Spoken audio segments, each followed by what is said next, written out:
반갑습니다. 오늘도 예배에 나오신 한 분 한 분 주님의 이름으로 축복합니다. 예배분들 한번 인사 나누시겠습니다. 주님의 긍휼이 당신과 함께, 이렇게 선포하겠습니다. 주님의 긍휼이 당신과 함께. 주님의 긍휼이 당신과 함께. 여러분, 어떻게 여기까지 살아오셨습니까? 하나님의 긍휼로 살아오셨죠. 어제 이제 모임 하나가 있어서 이야기를 나누다가 이 질문이 이런 질문입니다. 당신 배우자하고 결혼하게 된 이유가 무엇입니까? 이런 질문인데, 아내가 불쌍해서 결혼했다라는 것이 처음 알았습니다. 내가 하나님의 긍휼을 많이 받은 사람이구나. 사실이고요. 항상 우리 어머니도 말씀하십니다. 항상 고마워해야 된다. 며느리가 아니면 넌 결혼 못했다. 아무튼 하나님의 긍휼로 우리는 이렇든 저렇든 살고 있습니다. 오늘도 하나님의 은혜와 긍휼이 저와 여러분의 삶 속에 가득하기를 소망합니다. 여러분, 이 어떤 책을 보니까 어떤 목사님이 이렇게 말씀하셨어요. 오늘 이 시대가 혼란스러운 이유가 뭘까? 이 사회가 혼란스러운 이유가 뭘까? 그 중에 하나가 이런 말이었습니다. 구구단은 외우지 않고 전부 다 미분적분을 하려고 하기 때문이다. 여러분, 미분적분을 하려면 수학의 기초를 튼튼하게 해야 되는 거잖아요. 구구단도 외우지 못하면서 여러분 미분적분을 한다? 말이 안 되는 얘기잖아요. 기초가 그만큼 중요하다는 얘기입니다. 오늘 우리 교회와 성도도 마찬가지이잖아요. 왜 교회가 세상으로부터 때로는 불신을 당하는 이유가 뭘까? 여러분, 오늘날도 얼마나 많은 능력의 사람이 있는지 모릅니다. 수많은 은사를 갖고 있죠. 병 고치는 은사 여전히 펼쳐지고 있습니다. 예언의 은사, 방언의 은사. 기도할 때 보면 방언하시는 분도 계시잖아요. 여러분, 그러니까 은사가 없어서 우리 교회가 불신을 갖는 게 아닙니다. 무엇입니까? 하나님의 말씀대로 살아가려고 하는 본질, 하나님의 말씀대로 살려고 하는 순수한 열정, 말씀이 우리에게 소중하다라는 그 기초가 사라져가고 있기 때문에 흔들리고 있는 것이다라고 생각합니다. 지금으로부터 2400년, 2000년 전에 3400년 전에 사사시대가 그랬습니다. 사사시대는 자기의 소견대로 살았던 시대였다고 했습니다. 자기의 소견대로. 하나님 믿는 사람이 있었죠. 표면적으로 하나님을 예배하는 사람도 있었죠. 그런데 왜 그 시대가 혼란스러운 사사시대냐? 전부 다 신앙의 기초는 없이 신앙의 스킬을 표현하려고 했던 시대이기 때문입니다. 내 말이 법이야, 내 소견이 더 힘이 있어, 자기 소견대로 살려고 했던 시대였기 때문에 그렇습니다. 바로 오늘 본문도 사사시대의 마지막 이야기를 하고 있습니다. 자기 소견대로 살았던 시대, 사사시대의 마지막 사사 삼손의 이야기가 펼쳐지고 있습니다. 여러분, 삼손이 태어나기 전에 이스라엘은 사사시대의 반복된 패턴을 다시 갖고 있습니다. 여러분, 사사시대의 반복된 패턴이 어떤 것입니까? 이스라엘이 죄를 저지릅니다. 하나님이 죄를 저지른 이스라엘 백성을 이방에 의해 압제를 받게 하시죠. 이방에 의해 압제를 받은 이스라엘 백성은 고통 속에서 하나님께 부르짖죠. 하나님께 부르짖게 되었을 때 하나님은 그들에게 긍휼을 베푸셔서 사사를 통해서 그들을 구원하시죠. 그리고 태평성대를 이루다가 시간이 지나면서 다시 하나님의 은혜를 망각하죠. 그리고 또 다시 죄를 짓습니다.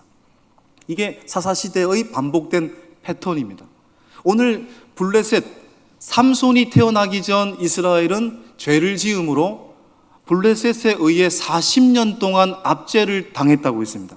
자, 보십시오. 13장 1절입니다. 시작. 이스라엘 자손이 다시 여호와의 목전에 악을 행하였으므로 여호와께서 그들을 40년 동안 블레셋 사람의 손에 넘겨주시니라. 여기서 보면 이스라엘 자손이 여호와의 목전에 악을 행했다. 이게 여러분, 이게 죄의 기준입니다. 죄의 기준은 내 양심의 기준을 어기는 것이 아닙니다. 내가 보기 좋은 것을 어기는 것이 아닙니다. 공동체의 기준을 어기는 것이 아닙니다. 하나님 보시기에 악한 것, 그것이 죄입니다. 그렇기 때문에 내 눈에 보기 좋은 것이 죄일 수 있는 것입니다. 그래서 물질주의, 원망, 교만, 이것은 죄일 수 있는 것입니다. 그렇게 BC 1050년, 1000년 시절에 이스라엘은 나의 눈에 보기 좋은 길을 걸어가다가 블레셋에게 40년 동안 압제를 당했다. 자, 그런데 여기서 다른 사사시대와는 좀 다른 패턴이 등장합니다. 40년 동안 압제를 당했다 그러면 그 다음에 나오는 이야기가 뭡니까? 하나님께 부르짖어야 되는 거잖아요. 그런데 부르짖었다라는 말이 등장하지 않아요. 쉽게 말해서. 그럼에도 불구하고 하나님은 부르짖지 않아도 압제당하고 있는 이스라엘을 구원하기로 결정하셨습니다. 그래서 하나님은 자녀를 낳을 수 없는 한 부부를 찾아가시죠. 성경에 그 부부의 이름을, 남편의 이름을 마노아라고 표현하고 있습니다. 13장 2절에 등장하죠. 마노아의 부부를 통해서 한 아이를 태어나게 하실 것이고 그 아이를 통해 블레셋으로부터 이스라엘을 구원하실 것이라고 예고하셨습니다. 자, 보십시오. 13장 2절 3절 시작. 소라 땅에 가족 중에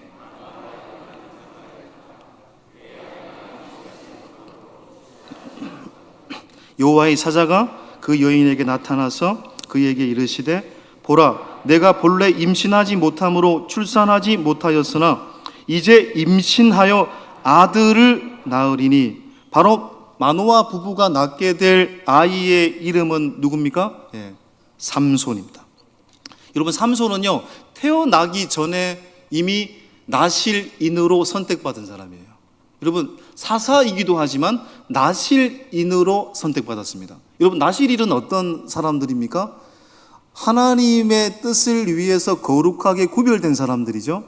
나실인의 규례는 어떤 것들입니까? 나실인이 되면 이것들을 범하지 말아야 됩니다. 민수기 6장에 보면은 나실인의 규례가 등장하죠. 한번 띄워주시겠습니까? 뭡니까? 머리를 자르지 말라, 독주를 마시지 말라, 시체와 접촉하지 말라. 여러분, 아이 없는 마노아 부부에게 아들을 주셨다. 이 삼손의 이야기는 단순한 한 개인의 이야기가 아닙니다. 삼손과 이스라엘의 공동체는 평행을 이루고 있는 겁니다. 아이가 없는 부부에게 아들을 주셨다는 것은 죄악 중에 있는 이스라엘에게 하나님이 구원을 베푸셨다는 것입니다. 그리고 그 삼손에게 나실인의 규례를 지키라. 이것은 이스라엘에게 무엇을 의미하는 겁니까? 이 세 가지의 규례를 지킨다라는 건 한마디로 표현해서 거룩하라는 것입니다. 구원받은 자의 의무는 거룩이다. 구원받은 자로서 이루어가야 될 규칙은 바로 거룩이다. 여러분, 하나님은 어떤 사람을 원하십니까? 금그릇을 갖고 계신 사람을 원하십니까? 은그릇을 원하십니까? 사기 그릇을 원하십니까? 하나님은 깨끗한 그릇을 원하신다고 했습니다. 거룩하라, 그 말이죠. 삼손을 향한 하나님의 계획, 바로 이스라엘을 향한 하나님의 계획은 평행을 이루고 있습니다. 또 이 삼손의 탄생 스토리는 또 한 가지 특징이 있는데, 아이를 낳지 못하는 어머니를 통해서 나온 자녀이잖아요. 이건 무엇을 의미합니까? 불가능을 가능케 하시는 하나님을 말씀하는 거죠. 여러분, 성경에 이삭이라는 자녀도 바로 아이를 낳지 못하는 아브람과 사라를 통해서 태어난 자녀입니다. 또한 사울 왕과 다윗 왕에게 기름 부음을 했던 선지자이자 제사장이었던 사무엘도 일평생 아이를 낳지 못해서 성전에서 울며 기도했던 누구의 자녀입니까? 한나의 자녀이잖아요. 여러분, 세례 요한도 그래요. 엘리사벳이라는 거의 잉태를 할 수 없는 여인을 통해서 세례 요한이 나왔죠. 또 예수님도 마찬가지잖아요. 아이를 낳을 수 없는 처녀의 몸에서, 남자를 알지 못했던 처녀의 몸에서 예수님이 탄생하셨잖아요. 불가능을 가능케 하시는 하나님. 자, 그런데 예수님의 이야기와 이 삼손 등과 같은 이야기는 좀 다른 부분이 있는 거죠. 여러분, 삼손, 세례 요한, 그다음에 이 사무엘, 이건 무엇을 의미하는 겁니까? 불완전한 구원을 의미하는 것입니다. 불완전한 구원. 그러니까 여러분, 삼손의 이야기는 결국 무엇을 말하려고 하는 것일까요? 사사시대 이후에 이스라엘을 구원할 누가 등장한다? 다윗이 등장한다라는 것을 예고하고 있는 것입니다. 삼손의 구원 이야기를 통해서 이스라엘을 장차 구원할 다윗을 보게 됩니다. 근데 다윗 또한 불완전한 구원이잖아요. 여러분, 다윗은 어떤 사람입니까? 치명적인 죄를 저질렀던 사람입니다. 그러니까 다윗의 구원도 불완전한 구원이에요. 결국은 이 삼손의 이야기는 불완전한 구원인 삼손과 다윗을 넘어서 누구를 보게 하시는 것입니까? 온전한 구원자이신 예수 그리스도를 보게 하시려는 것입니다. 여러분, 삼손은 잉태되기도 전에 선택된 유일한 사사입니다. 12명의 사사 중에 두 가지 특징이 있는데요. 유일하게 패배한 사사입니다. 또 유일하게 태어나기 전에 선택된 사사입니다. 자, 보십시오. 13장 24절에 자, 시작. 그 여인이 아들을 낳음에, 자, 띄워주십시오. 그의 이름을 삼손이라 하니라. 그 아이가 자라매 여호와께서 그에게 복을 주시더니, 이때 말한 복이라는 말이 나실인 구원이라는 말로 바꿀 수 있습니다. 여러분, 삼손이라는 뜻이 무슨 뜻일까요? 삼손, 손이 세 개다? 예. 이건 아니죠. 당연히 아니죠. 예. 총 맞겠습니다. 예. 삼손이라는 뜻은요, 작은 태양이라는 뜻이에요. 태양. 그런데 이 시대의 가나안 족속은 태양을 뭘로 여겼습니까? 신으로 여겼습니다. 그러니까 삼손이라는 이름 자체가 이 시대가 어떤 시대다? 삼손이 머물고 있는 이스라엘 공동체가 하나님을 섬기면서도 동시에 뭘 섬긴다고요? 우상도 섬겼던 시대였다라는 것을 이 삼손이라는 이름을 통해서 알 수가 있는 것입니다. 그래서 그런지 삼손은 블레셋으로부터 이스라엘을 구원할 사사, 심지어 나실인이라는 선택을 받았음에도 불구하고 그에게 나실인이라는 정체성은 안중에도 없었어요. 삼손 얘기 잘 아시잖아요, 여러분. 삼손 하면 여러분 누가 떠오릅니까? 삼손과 드릴라. 영화도 있어요, 여러분. 영화도. 삼손과 드릴라. 너튜브에 들어가서 쳐보십시오. 나와 있습니다. 예. 삼손과 드릴라. 아, 정말 명작입니다, 명작. 예. 여러분, 삼손은 여성 편력이 굉장히 심한 사람이에요. 성경에만 3명이 등장하거든요. 14장 1절에 블레셋 여인 딥나 여인과 결혼하려고 했고요. 또 16장 1절에는 가사의 기생을 또 사랑했습니다. 그리고 16장 4절에 블레셋의 소래골짜기의 드릴라라는 여인을 또 사랑했습니다. 근데 이 여인과의 관계 속에서 나실인의 정체성을 다 잃어버려요. 14장에 보면은 이제 이 어머니 아버지가 뜯어 말렸죠. 야, 너는 나실인이야. 너는 하나님이 선택한 사람과 결혼해야 돼. 뭐 이렇게 얘기를 했는데 어느 날 이 삼손이 이방 여인과 결혼하겠다라고 울고불고 때를 씁니다. 딥나의 어떤 블레셋 여인을 사랑하게 됐지요. 엄마 아버지 말 안 듣겠습니다. 저는 저의 사랑을 찾겠습니다. 예. 아버지가 뜯어 말려도 삼손은 말도 듣지 않고, 여러분, 그렇게 딥나의 블레셋 여인을 사랑하고 그 여인을 찾아가다가 길 도중에서 누굴 만납니까? 사자를 만납니다. 그 사자를 제압하죠. 뭘로? 한 손으로 제압합니다. 한 손으로 죽여버립니다. 일단 시체를 만져버린 거죠. 그리고 이 사자를 나중에 또 만나요. 죽은 사자를 만났는데 그 죽은 사자에는 뭐가 또 생겼습니까? 꿀이 생겼습니다. 죽은 사자에 꿀이 생겼네? 그 꿀을 먹어요. 그 꿀을 또 누구에게 갖다 줍니까? 어머니 아버지에게 갖다 주죠. 시체에 있는 꿀을 어머니 아버지에게 갖다 줍니다. 어디에서 났는지 말도 하지 않습니다. 여기에서도 시체를 만지지 말라는 나실인의 소원을 어기게 되죠. 또 14장에 보면 또 이 딥나 여인과 결혼할 때 성경에 보니까 잔치를 배설했다고 했습니다. 여러분, 잔치를 배설하면 뭘 마시게 되는 것입니까? 독주를 마시게 돼 있는 겁니다. 나실인의 소원을 어기게 되죠. 또 16장 4절에 여러분도 알다시피 드릴라란 여인을 사랑해서 자신의 힘의 근원을 알려주잖아요. 그래서 머리를 밀잖아요. 삭도를 대지 말라는 나실인의 소원의 규례를 어기게 되죠. 이 소원 규례를 어김으로써 삼손은 몰락의 길을 걸어가게 됩니다. 여러분, 특별히 들릴라라는 여인을 우리가 볼 필요가 있지요. 여러분, 16장 4절에 보면은 삼손이, 자, 읽어볼까요? 소래 골짜기에 들릴라라 이름 많은 여인을 사랑하며. 여기는 많은 뜻이 내포되어 있습니다. 여러분, 들릴라라는 뜻이 뭘까요? 들릴라라는 이름의 뜻은 요염하다라는 뜻도 갖고 있고, 명사형으로 바뀌면 뭐가 될까요? 밤입니다. 어둠입니다. 단순히 삼손은 들릴라를 사랑한 것이 아니라 어둠을 사랑한 거예요. 밤을 사랑한 거예요. 하나님이 싫어하시는 영적 밤을 사랑한 것입니다. 16장 2절 3절에 보면은, 그래서 2절 3절에 보면 밤이라는 말이 4번 등장합니다. 삼손의 밤에 휩싸여 있다라는 것을 말씀하고 있죠. 그렇게 들릴라, 밤과 어둠을 사랑했던 삼손.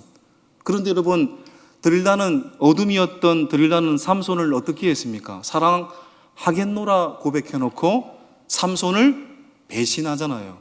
삼손의 힘의 근원을 알아가지고 블레셋 사람들에게 알려주잖아요. 삼손을 배신한 거잖아요. 여러분, 어둠은 언제나 우리를 배신합니다. 밤은 언제나 우리를 배신할 수 있습니다. 여러분, 왜 들릴라는 삼손을 배신했을까요? 2가지 이유 때문이에요. 첫 번째는 뭐 때문에 삼손을 배신했을까요? 뭐니 해도 머니 때문에, 돈 때문에 삼손을 배신하잖아요. 여러분, 그 삼손이라는 사사는 굉장한 사사입니다. 사사라는 제도는, 정치 체제는 왕이 아닙니다. 왕은 강력한 정치 체제죠. 근데 사사는 자기 지파만 구원한 정치 체제예요. 그러니까 지금까지 기드온, 온니엘, 드보라 이런 사사도요, 이스라엘 전체를 구원했다기보다는 자기 지파 중심으로 통치하고 구원했던 정치 체제입니다. 그런데 유일하게 12명의 사사 중에 이스라엘 전체를 아우르고 있었던 사사가 누구였을까요? 삼손입니다. 왜요? 삼손은 힘이 세도 너무 셌기 때문입니다. 그래서 블레셋이 삼손을 두려워했죠. 그래서 블레셋이 삼손을 두려워했기 때문에 삼손의 힘의 근원이 어디에 있는지를 알고 싶었어요. 그런데 그참에 보니까 삼손이 들릴라라는 여인과 사랑하게 되었고, 블레셋 방백들이 들릴라를 찾아가서, 야, 내가 너한테 은 1,100개 줄게. 엄청난 돈이잖아. 삼손의 힘의 근원을 알려주면 내가 너에게 은 1,100개를 주겠다. 혹하죠. 또 2번째 이유도 있는 거예요. 여러분, 권력 때문에 삼손을 배신한 겁니다. 여러분, 왜 그러냐면 아까 삼손이 이스라엘 전체를 아우르는 사사라고 했잖아요. 이 블레셋 전체가 삼손을 두려워한 겁니다. 그래서 성경을 보시면 13장 5절에 16장 5절인가요? 블레셋 방백들이 이 여인을 찾아가서 은 1,100개를 주었다고 했습니다. 블레셋 방백은 뭡니까? 동네 깡패가 아닙니다. 블레셋 방백은 블레셋의 국가 리더예요. 국가 리더들이 나서서 삼손의 힘의 근원을 알아달라고 들릴라에게 접근한 겁니다. 결국은 들릴라가 힘의 근원을 알아내면 돈도 얻게 되지만 뭐도 얻게 되는 것입니까? 블레셋의 권력의 중심부에 내가 설 수 있겠구나 라는 그런 권력에 대한 욕심, 이 2가지가 복합적으로 작용돼서 삼손을 배신한 거예요. 여러분, 리차드 포스트의 이 목사님이 쓰신 돈, 성, 권력이라는 책이 있습니다. 세상의 모든 유혹은 여기에 다 담겨져 있는 것입니다. 예수님도 3가지 시험 받으셨을 때 그 3가지 시험은 돈, 성, 권력 안에 다 들어가 있는 시험이잖아요. 요한일서 2장 15절 16절에 이 세상의 유혹에 대해서 말씀하고 계시잖아요. 육신의 정욕, 안목의 정욕, 이생의 자랑, 다 돈, 성, 권력 안에 포함되어 있는 거죠. 그래서 들릴라는 끈질기게 삼손에게 힘의 비결을 묻습니다. 여러분, 근데 삼손은 한 번의 힘의 비밀을 알려주었을까요? 몇 번을 속입니까? 3번을 속입니다. 그랬더니 들릴라가 너무너무 속상한 겁니다. 나를 사랑한다고 해놓고 어떻게 나를 속일 수 있어요? 자, 보십시오. 16장 15절 세 번역으로 한번 읽어보겠습니다. 시작. 당신은 마음을 내게 털어놓지도 않으면서 어떻게 나를 사랑한다고 말할 수가 있어요? 이렇게 3번씩이나 당신은 나를 놀렸고 그 엄청난 힘이 어디서 나오는지 아직 나에게 말해주지 않았어요. 이 구절이지만 굉장히 요염하게, 굉장히 정말로 유혹스럽게 이야기를 했겠죠. 그러니까 말에 넘어가면 안 됩니다, 여러분. 진짜 피해야 됩니다. 그렇죠? C.S. 루이스의 책에 보면 4가지 사랑이라는 책에 보면은 사랑에는 크게 보면 2가지 사랑이 있다. 필요의 사랑이 있고, 2번째 선물의 사랑이 있다. 필요의 사랑은 뭐냐? 나는 그녀 없이는 못 산다라는 얘기예요. 그녀가 없으면 나는 죽겠다. 이건 필요의 사랑입니다. 핵심은 소유에 있습니다. 근데 선물의 사랑이 있어요. 선물의 사랑은 그 사람을 소유로 보지 않기 때문에 그 사람을 소중히 여기겠다라는 겁니다. 내가 그녀를 선물처럼 여기고 섬기면서 내가 그녀를 사랑하겠다. 이게 선물의 사랑이에요. 근데 이 삼손은 필요의 사랑을 하는 사람이에요. 그녀 없이는 내가 못 산다. 이런 필요의 사랑을 갖고 있었던 사람이기 때문에 드릴라의 집요한 유혹에 넘어가 버리고 만 거죠. 여러분, 결국 삼손의 힘의 비밀을 알게 된 드릴라가 블레셋 방백들에게 힘의 비밀을 알려주고 삼손은 머리가 깎여버립니다. 여러분, 삼손은 알고 있었어요. 자기가 이 말을 했을 때 머리가 깎일 것이라는 걸 당연히 알고 있었습니다. 그래서 19절에 보시면 그의 힘은 사라졌죠. 그리고 재밌는 장면이 등장하는데 사사기 16장 20절 굉장히 이상한 구절이 등장합니다. 자, 사사기 16장 20절 한번 읽어볼까요? 시작. 드릴라가 이르되 삼손이여 블레셋 사람이 당신에게 들이닥쳤느니라 하니 삼손이 잠을 깨며 이르기를 내가 정과 같이 나가서 몸을 떨치리라 하였으나 여호와께서 이미 자기를 떠나신 줄을 깨닫지 못하였더라. 여기 핵심은 내가 정과 같이 나가서 몸을 떨치리라.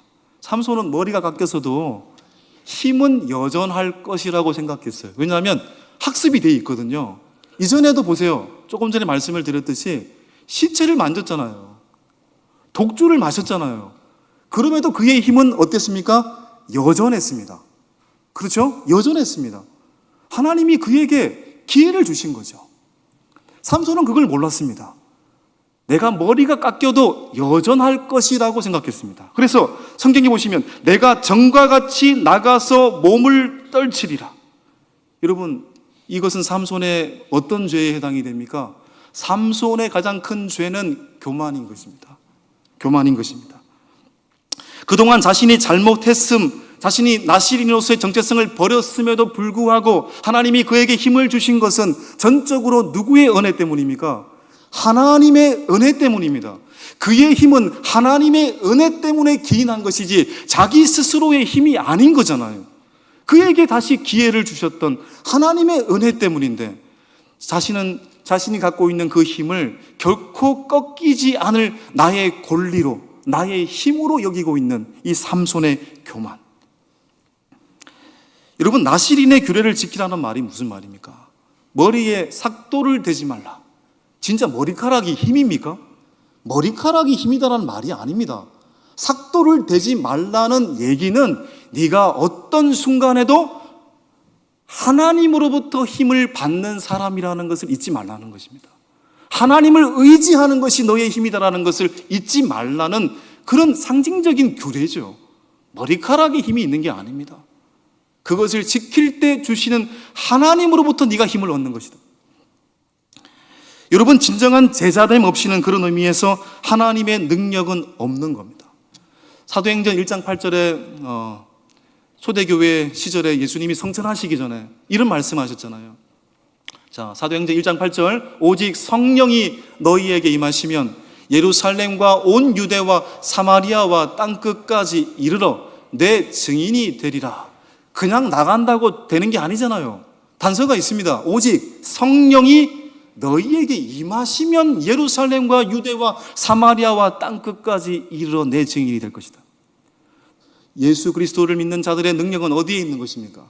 예수 그리스도의 말씀을 믿고 그 약속을 의지하는 데 그 힘과 능력이 있는 것입니다. 그러니까 중요한 것은 뭡니까? 삼손이 머리카락이 잘려졌다라는 게 아니에요.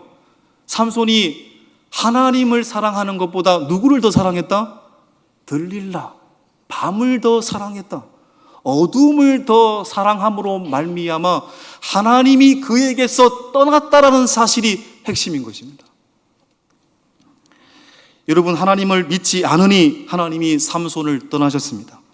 16장 21절에 삼손은 약해져서 다른 사람들과 같이 되었고 블레셋 사람들이 그를 결박해도 전혀 움직일 수가 없었고 두 눈이 뽑히고 두 온몸이 쇠사슬로 묶여져도 아무런 힘을 가할 수 없는 처지가 되었습니다. 그러니까 삼손은 12명의 사사 중에 역사적으로 최초로 패배한 사사입니다. 다 다른 사사는 승리했다고 되어 있잖아요. 기드온은 미디안으로부터 승리했다.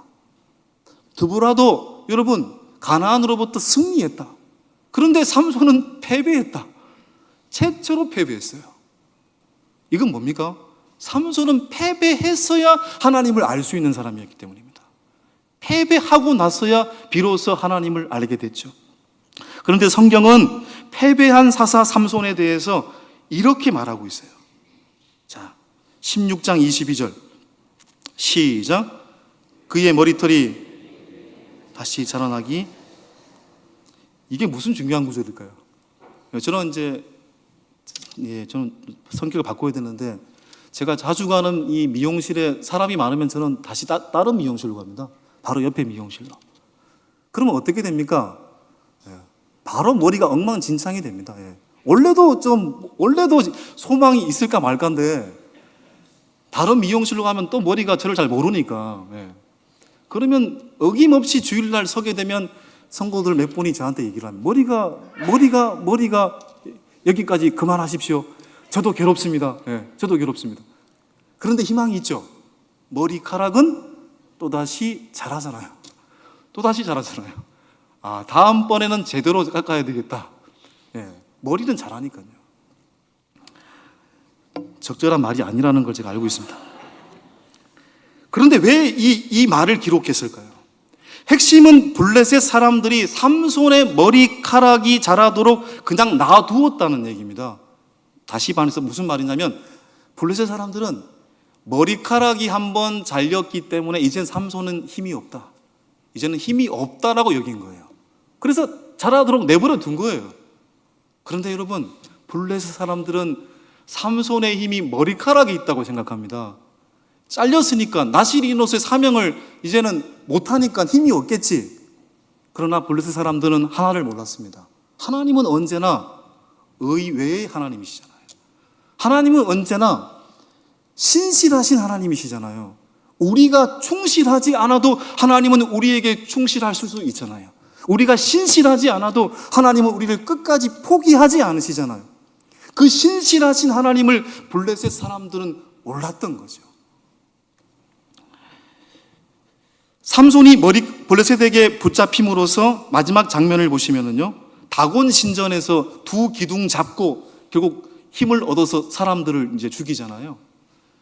근데 사실은 다곤 신전의 마지막 장면을 보면은 삼손이 정말 비참합니다. 다곤 신전에 모였던 사람들은 우리가 믿는 다곤 신이 저 삼손이 믿는 하나님을 이겼다라고 고백을 했어요. 자, 보십시오. 사사기 16장 23절에 마지막 읽어보겠습니다. 블레셋 사람의 방백들이 이르되 우리의 신이 우리 원수 삼손을 우리 손에 넘겨주었다. 다 모여 그들의 신 다곤에게 큰 제사를 드리고 즐거워하고. 여러분, 삼손이 블레셋에게 붙잡힘으로 마치 다곤이 여호와를 이긴 것처럼 그들은 떠들어댔습니다. 이 다곤 신전에는 누가 있었을까요? 수많은 사람들이 모여 있었습니다. 그 다곤 신전 옥상에도 3,000명이 있었습니다. 또 다곤 신전에는 당연히 다곤 신 우상이 있었죠. 이때 삼손이 끌려왔잖아요. 사람들은 이 삼손을 놀이개처럼 이렇게 하려고 했습니다. 그런데 이 순간 블레셋 사람들이 삼손의 힘을 꺾고 다곤 신이 이스라엘을 믿는 하나님을 이겼다라고 말하는 이 순간 삼손은 인생 처음으로 믿음의 기도를 하나님께 드리기 시작합니다. 자신은 언제나 항상 강할 것이라고 생각했던 사람이었잖아요. 그의 힘을 자신을 구하는 데만 사용했던 삼손이었잖아요. 그런데 그가 눈 멀고 약해지고 나서야 내 힘이 아니라 하나님이 주신 힘이었구나라는 것을 알게 되었습니다. 그리고 인생 처음으로 하나님께 믿음의 기도를 드리게 됩니다. 내 힘이 아니었구나. 하나님 주신 힘이었구나. 이걸 깨닫는 순간 삼손은 하나님 앞에 믿음의 기도를 드리기 시작합니다. 주님, 힘을 주십시오. 그래서 16장 28절 이렇게 기도하잖아요. 시작. 주 여호와여 구하옵나니 나를 생각하옵소서. 하나님이여 구하옵나니 이번만 나를 강하게 하사 나의 두 눈을 뺀 블레셋 사람에게 원수를 단번에 갖게 하옵소서 하고, 여러분 삼손의 생애에서 16장 30절에 알 수 있듯이 결국은 그 다곤 신전에 있는 사람들 다 죽잖아요. 하나님이 힘을 주셔서 삼손과 더불어서 패배하게 하시잖아요. 여러분 삼손의 가장 중요한 이야기의 포인트는 죽음에 있습니다. 그리고 삼손이 가장 신실했던 순간은 그의 죽음의 방식이었습니다. 그리고 삼손의 죽음을 통해서 우리는 또 누구의 죽음을 바라보게 되는 것입니까? 예수 그리스도의 죽음을 바라보게 되는 것입니다. 공통점이 있어요. 삼손은 약해짐으로써 힘을 얻은 거잖아요. 약해졌을 때 오히려 구원할 수 있었습니다. 예수님도 십자가라는 약함을 통해서 세상을 구원했죠. 물론 다른 점이 있습니다. 삼손의 죽음은 그게 마지막이었어요. 그런데 예수님의 죽음은 어떻습니까? 십자가의 죽음으로 끝난 것이 아니라 부활하심으로써 영원한 구원과 영원한 승리의 상징이 되셨죠. 삼손의 이야기는 우리에게 무엇을 말하는 것입니까? 약할 때 강함이니라. 그리스도인은 그리스도인으로서 지속될 수 있는 사실은 어디에 있는 것입니까? 약할 때 강함에 있습니다. 약해질 때 내가 오히려 강할 수 있는 것입니다. 내가 하나님의 은혜 덕분에 살고 있다는 것을 잊지 않는 자가 어떤 인생의 무력감과 어떤 인생의 패배감도 이길 수 있는 능력을 가질 수가 있는 것입니다. 게리 토마스의 거룩은 능력이다라는 책에 보면은 거룩이 뭐냐? 거룩은 내가 하지 말아야 될 것을 목록으로 쓰는 것이 아니라 한량없이 부어주시는 하나님의 은혜의 감격에 빠지는 것이다. 그리고 그 은혜의 감격에 빠져서 하나님을 닮아가는 것이다. 여러분 무엇입니까? 약할 때 하나님께 구함으로 비로소 우리에게 주시는 그 하나님의 능력을 덧입을 때 비로소 우리는 거룩할 수 있는 거예요. 그러기에 오늘 또 우리가 구할 것은 어디에 있는 것입니까? 하나님의 은혜를 구하는 것에 우리에게는 생명이 달려있는 것입니다. 주님께 구하지 않고서는, 주님께 간구하지 않고서는 우리의 길이 보이지 않는 것입니다. 오늘 참여하신 모든 분들 하나님께 간구함으로 하나님의 은혜의 감격에 빠져서 살아가는 능력의 사람들 되었으면 좋겠습니다. 그러기 위해서는 오늘도 구하고 매일매일 구하고 매일매일 당신의 능력을 간구하는 인생 될 수 있는 우리 모든 그리스도인들 될 수 있기를 주님의 이름으로 간절히 축원합니다. 이 시간 함께 우리의 능력이 주님께 있음을 고백하면서 선한 능력으로 함께 찬양하도록 하겠습니다.